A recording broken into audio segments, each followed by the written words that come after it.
Lightning cracked the sky like a whip, illuminating the deserted Seattle street where I stood drenched and desperate. "Hey, you okay? Come in before you drown," a voice shouted from the doorway of a cozy bookstore, pulling me from the chaos.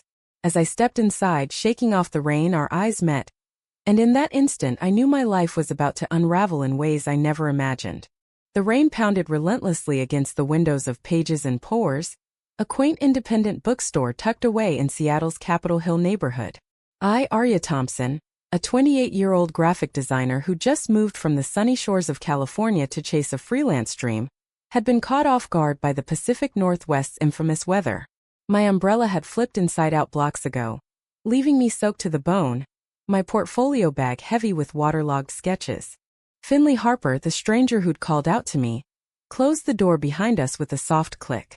She was in her early 30s, with short, tousled auburn hair that framed a face marked by sharp cheekbones and eyes the color of stormy seas, gray-blue and piercing. "I'm Finley," she said, extending a hand towel from behind the counter. "Owner of this little haven. You look like you could use a hot coffee.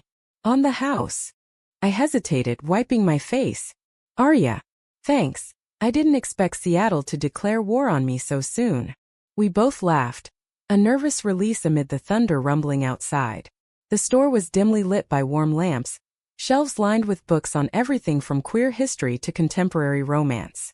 A small cafe corner boasted mismatched mugs and a chalkboard menu advertising lavender lattes. It felt like stepping into a sanctuary. As the storm raged on, Finley busied herself brewing coffee, and we fell into easy conversation. She shared how she'd inherited the shop from her late aunt, turning it into a community hub for local artists and LGBTQ+ events. "It's more than books," she said, handing me a steaming mug. "It's a place where stories come alive. Real ones, not just the printed kind." I opened up about my move, the breakup that prompted it, my ex Sarah who cheated with a coworker back in L. I needed a fresh start, I admitted, surprised at how easily the words flowed. Hours passed unnoticed. The power flickered but held, casting shadows that danced across Finley's face as she recounted her own heartbreaks. She'd come out in college, lost friends, but found solace in literature. "Books saved me," she whispered. By midnight, the rain had eased to a drizzle, but neither of us wanted the night to end. "Stay a bit longer?" she asked, her voice soft. I nodded, feeling a spark I hadn't anticipated. A pull toward this woman who'd offered more than shelter. The next morning, sunlight filtered through the windows as I woke on the store's worn couch, Finley humming in the back room. We talked until dawn, sharing dreams and fears. She insisted on breakfast at a nearby diner, where over pancakes and endless coffee refills, our connection deepened. Finley was a poet at heart, scribbling verses on napkins. I sketched her portrait impulsively. "You're capturing my soul," she teased, her fingers brushing mine. Back in the shop, she showed me hidden gems, first editions of Audre Lorde and Alison Bechdel. "These stories shaped me," she said. I felt seen, understood. By afternoon we exchanged numbers, promising to meet again. As I left, the city felt alive, vibrant. Little did I know, this encounter was the calm before a storm of emotions. Over the following weeks, our friendship blossomed into something undeniable. We explored Seattle together. Pike Place Market's bustling stalls, ferry rides across Puget Sound, hikes in the misty forests of Olympic National Park. Finley's laugh was infectious, her touch lingering. A hand on my arm, a hug that lasted too long. One evening, under the Space Needle's glow, she confessed. "That night in the storm? It felt like fate." I leaned in, our lips meeting in a kiss that tasted of rain and possibility. It was tender, electric. We became inseparable, our lives intertwining. I helped redesign the bookstore's logo. She inspired my art. But cracks began to show. Finley was guarded about her past, deflecting questions about family. "It's complicated," she'd say, her eyes clouding. One day, while organizing shelves, I found an old photo tucked in a book. Finley with a woman, arms around each other, dated 5 years ago. "Who's this?" I asked lightly. She snatched it away. "An ex-ancient history." Her tone was sharp, a warning. I pushed it aside, focusing on our growing love. We hosted poetry nights, where Finley read pieces about lost love, her voice breaking. I painted murals for the shop, infusing color into our world. Yet doubts lingered. Finley's phone buzzed constantly with messages she ignored in my presence. Work stuff, she'd mutter. I wanted to trust her, but memories of Sarah's betrayal haunted me. Our romance was a whirlwind. Picnics in Discovery Park, stolen kisses in coffee shops, but beneath it tension brewed. As fall turned to winter, the rains returned, mirroring my unease. One stormy night, echoing our first meeting, we argued. Why won't you open up? I demanded. Finley sighed. Because some stories hurt too much. We made up in tears, holding each other close. Little did I realize the real storm was approaching. The holiday season brought a flurry of activity to pages and pores. Strings of lights twinkled along the shelves, and the air smelled of cinnamon from Finley's homemade cider. We decorated together, laughing as we hung ornaments shaped like open books. Our relationship had deepened. I spent most nights at her apartment above the shop, waking to the sound of her typing poems on an old typewriter. But the photo nagged at me. Who was that woman? Why the secrecy? I tried to shake it off, immersing myself in our life. We attended a local pride event, hand in hand, surrounded by rainbow flags and cheering crowds.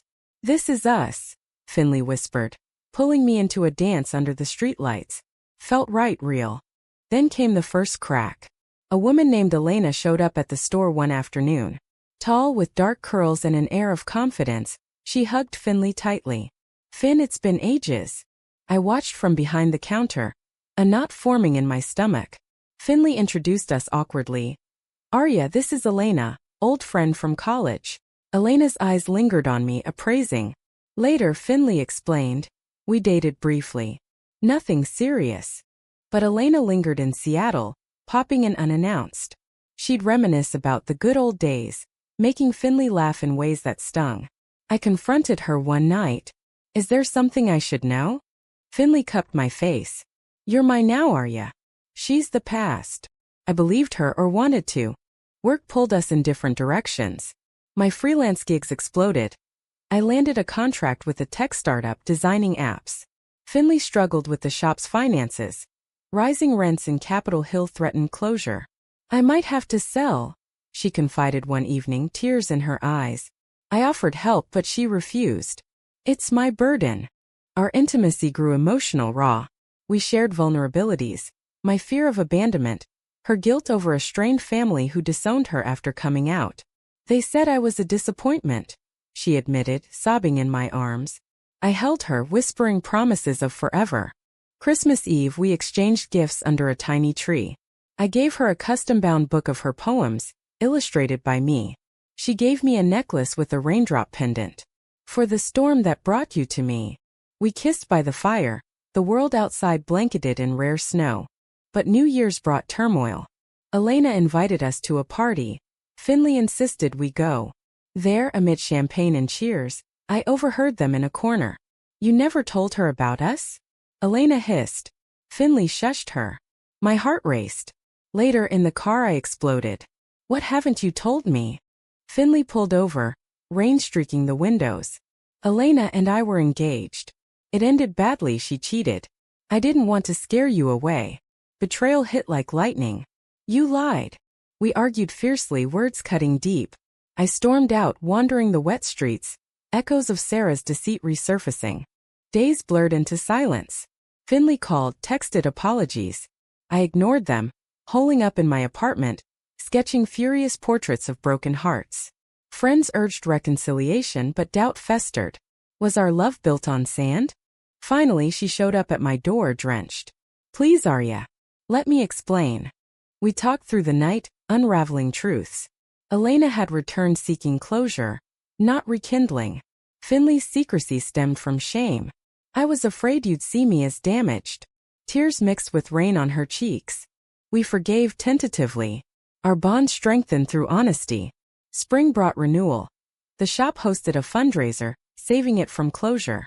We traveled to San Francisco for a weekend getaway, walking hand in hand across the Golden Gate Bridge. This is our bridge, Finley said. To the future. Yet fate tested us again. My ex Sarah emailed out of the blue. I miss you. Coming to Seattle for work. Panic surged. I showed Finley, transparent this time. Block her, she advised gently. But Sarah appeared at my office pleading for coffee. Just friends, she said. I went foolishly seeking closure. Over lattes she apologized, but her hand on mine felt wrong. I pulled away. I'm with someone now. Returning home, guilt gnawed. Should I tell Finley? The decision haunted me. That night, as we cuddled watching old movies, I confessed. Finley's face crumpled. You met her? After what she did? Hurt flashed in her eyes. I thought we were past secrets. The argument escalated. It's not the same as your lie. I shouted. She recoiled. Maybe we're both too broken. She left, slamming the door. Weeks of agony followed. The shop felt empty without her visits. I painted obsessively, canvases filled with stormy skies and fractured figures. Friends mediated, but pride held us apart. Then a mutual friend revealed Finley's struggle. The shop was thriving, but she was battling depression, triggered by our rift. Guilt crushed me. I had to fix this. Summer in Seattle brought longer days and clearer skies, but my heart remained clouded. Without Finley, colors seemed muted, the vibrant greens of Volunteer Park, the blue expanse of Lake Union. All reminders of our shared adventures. I threw myself into work, but every design echoed her influence. Bold lines, poetic curves. One evening, I attended a gallery opening where my pieces were displayed. The theme was Storms of the Soul, inspired by our meeting. Crowds milled about, praising the emotional depth. Then I saw her, Finley, standing before a painting of two figures in rain, eyes glistening. Arya, she breathed, approaching. These are us. We stepped outside to the balcony, city lights twinkling below. I've missed you, she admitted. Every day. I nodded, throat tight. Me too. But the trust, it's shattered. We talked honestly, no deflections. Finley revealed therapy sessions working through past traumas. Elena's return dredged up old pain. I should have shared. I confessed my insecurities. Sarah's email scared me. I needed to prove I was over her. Reconciliation wasn't instant. We agreed to date slowly, rebuilding foundations. Coffee meetups turned to dinners, walks along Alki Beach. Laughter returned, tentative at first, then genuine. Finley shared more. Her family's rejection after her engagement to Elena. The isolation that followed. One weekend we drove to the Olympic Peninsula, camping under stars. By the campfire she read a new poem. In the thunder's roar, I found your whisper soft, enduring. I kissed her, flames reflecting in her eyes. Our love reignited, deeper, forged in fire. Back in Seattle, life normalized. We co-hosted events at the shop, book clubs on queer literature, art workshops. Community embraced us. Friends toasted our resilience. But shadows loomed. Elena contacted Finley again, claiming unresolved feelings. Block her, I urged, echoing her earlier advice. Finley did, but tension simmered. Then a betrayal I never saw coming. While helping at the shop, I found emails on her computer, flirtatious exchanges with a customer, a young writer named Mia. Just harmless fun, one read. My world tilted. Confronting her, tears streamed. It's nothing physical. I was lonely during our break. Excuses poured out. Betrayal burned hotter than before. After everything? You promised honesty. She begged forgiveness, but I left, heartbroken. Days turned to weeks of isolation. I considered moving back to California, packing boxes amid sobs. Friends rallied. Give her a chance to explain. But trust, once broken twice, felt irreparable. Finley appeared at my door with a letter. A poem confessing her fears of commitment, rooted in past losses. I sabotaged us because I love you too much to lose you. It was raw, vulnerable. We met at our diner, pancakes untouched. I messed up, she said. Therapy's helping, but I need time. I nodded. We both do. We parted as friends, a painful but necessary step. Months passed. I focused on self-growth, joining a support group for queer women. Art flourished, exhibits in Portland, commissions pouring in. Finley revamped the shop, turning it into a non-profit space for marginalized voices. We crossed paths at events, polite nods evolving to warm conversations. Healing bridged the gap. One autumn day, a year after our stormy meeting, I visited Pages in Pores. The bell tinkled. Finley looked up, smiling. New exhibit? She asked. We talked for hours, reminiscing without bitterness. As rain began falling outside, she said, "Want to wait it out together?" I agreed. That night, vulnerability led to truth. We'd both grown. "I still love you," I whispered. She pulled me close. "And I you. Let's try again," slowly, honestly. Our reunion was cautious, built on communication. We attended couples counseling, unpacking baggage. Love bloomed anew, richer for the scars. Highs followed. A joint art poetry book launch, travels to New York for Pride. But life threw curves. My career took off, requiring travel. Finley supported, but distance strained. During a New York trip, I met an editor interested in my work, and subtly flirtatious. Temptation flickered, but I thought of Finley. I called her transparent. "I'm coming home early." Her relief strengthened us. Back in Seattle, we faced a real crisis. Finley's health scare. A lump, benign but terrifying. I stayed by her side through tests, holding her hand. "You're my anchor," she murmured. Recovery brought clarity. We moved in together above the shop, creating a home filled with books, art, and love. Winter returned, blanketing Seattle in fog and frost. Our life together was a tapestry of routines. Morning coffees, evening walks with our adopted rescue dog, Luna. Finley wrote feverishly, her collection gaining publisher interest. I designed the cover, our collaboration symbolizing unity. But old wounds resurfaced. Elena, now living nearby, reached out via social media. "Congrats on the book," her message read. Finley showed me immediately. "Delete?" she asked. We did together. Trust rebuilt, but external pressures mounted.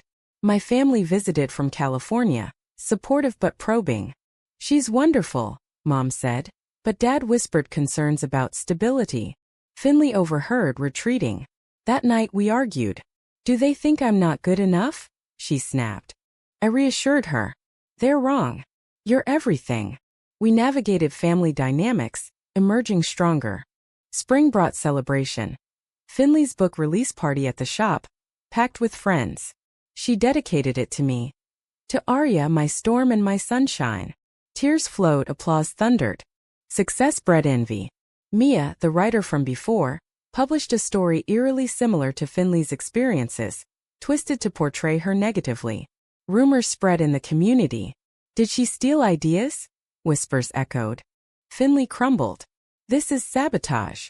We investigated. Evidence pointed to Elena, bitter over rejection. Confronting her at a cafe, tensions boiled. "You ruined my life once," Elena accused. Finley stood firm. "No, you ruined yours." The drama escalated. Online harassment targeted the shop. Reviews tanked, sales dipped. We rallied allies, hosting a solidarity event. Community support poured in, turning the tide. Through it, our bond deepened. Late nights, we planned countermeasures, holding each other. "We'll weather this," I said, echoing our first night. Resolution came when Mia admitted plagiarism publicly, apologizing. Elena faded away. The shop rebounded stronger. Summer vacations took us to Hawaii, beaches, sunsets, renewal. Under palm trees, Finley proposed on one knee, ring glinting. "Marry me, Arya." Through every storm. Tears of joy. "Yes." Planning ensued. A small ceremony in Discovery Park, surrounded by loved ones. But fate intervened. Weeks before the wedding, a car accident. Finley swerving to avoid a deer on a rainy road. Hospital vigils, my world shattering. "She's stable," doctors said, but coma lingered.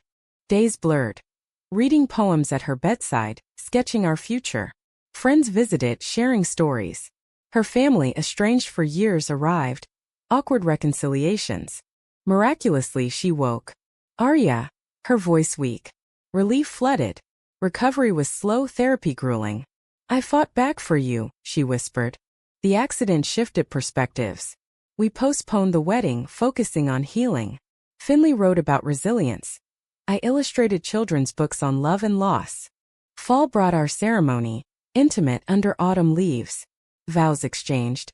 In sickness and health, through thunder and calm. Rings slipped on, sealing our commitment. Life post-wedding was blissful yet real. We adopted a child from foster care. A girl named Rain, symbolizing our beginning. Parenting challenged us. Sleepless nights, tantrums, joys. Conflicts arose, balancing careers, family. One heated argument over relocation for my job. Seattle's home, Finley insisted. Compromise, remote work, staying put. Our story inspired others.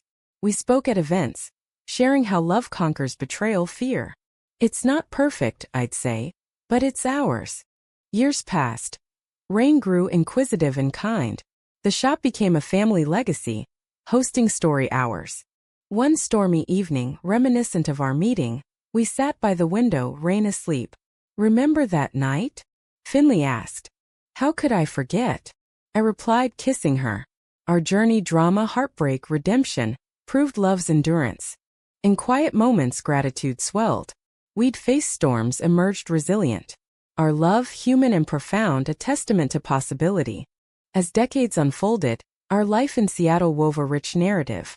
Pages and pores expanded, becoming a chain of community centers across the Northwest. Finley published bestsellers, my art graced museums. Rain pursued environmental science, inspired by our hikes. But age brought reflections and new trials. Finley's health declined. Arthritis from the accident, memory lapses. I'm forgetting our stories, she fretted one day. I reassured. I'll remember for us. We documented journals, photos, videos. Evenings we'd recount tales, our stormy meeting, betrayals overcome, love's triumph. Community remained our anchor. Pride parades, now with grandchildren, celebrated progress. We'd mentor young queer couples, sharing wisdom. Communication is key, forgiveness a choice. One winter, a severe storm hit, power outages, floods. Huddled in the shop, echoes of our beginning. Full circle, Finley murmured, hand in mine. Her passing came peacefully in spring, surrounded by family. I love you, her last words. Grief consumed me, but legacy endured. I continued the shop, honoring her. Rain took over, infusing fresh energy. My art focused on remembrance. Portraits of Finley, vibrant and eternal. In solitude, I'd walk rainy streets, feeling her presence. Our story, dramatic and romantic, taught me humanity's depth. Love's capacity to heal, even in loss. Years later, at a book signing for my memoir, a young woman approached. Your story changed my life, she said. Tears welled. Finley's spirit lived on. Our ending, bittersweet yet hopeful, affirmed. From a single storm, profound connections bloom. Love in all its messiness redeems. The city lights twinkled outside, rain pattering, a gentle reminder. I'd found shelter in her, and she in me. Forever.